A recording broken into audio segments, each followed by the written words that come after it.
This video is to demonstrate how to twist your stirrups so that they're hanging perpendicular to the horse's side rather than parallel. We laid the saddle out, and as you can see, this stirrup is flat to the ground, which means it's going to be parallel to your horse's side. To twist it permanently, without having to use the broom handle technique, you unbuckle the hobble and set it aside. Okay. You unhook the blevin, and in this case the blevin and buckle are all one piece. So when I slide this off, you can see how here's the rivets and here's the blevin part.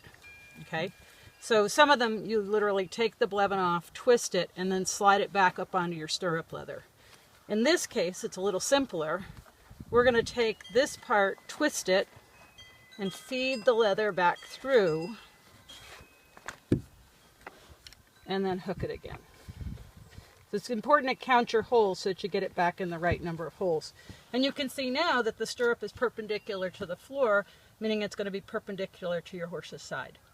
The key is which way you twist this leather when you put it back into the holes. You can see what I've done in this case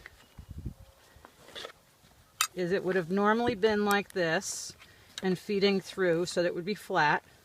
And I've twisted this part of the leather, fed the stirrup back through, put it in the hole, clipped it in place. Now it's perpendicular. It's that simple.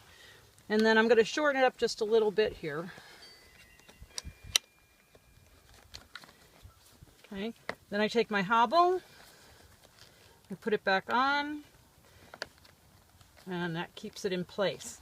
Now, if this leather is really stiff and the blevin's poking up, you have to oil your leather and soften it because you want this to lay really flat so that it's smooth against your leg. With the tab of the leather here, with the bite, you can either fold it back up and put it under the hobble. Sometimes you can wrap it around the bolt on the stirrup and come up on the other side. It's a little bit short on this one, but I can catch it up there.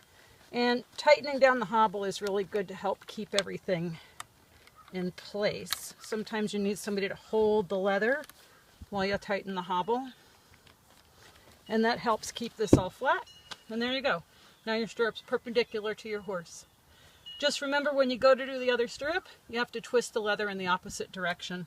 But you'll know when you get it right because this is how your stirrup's going to wind up in the end. It's going to take a lot of stress off your knees and make your life a lot easier. So remember to enjoy the ride.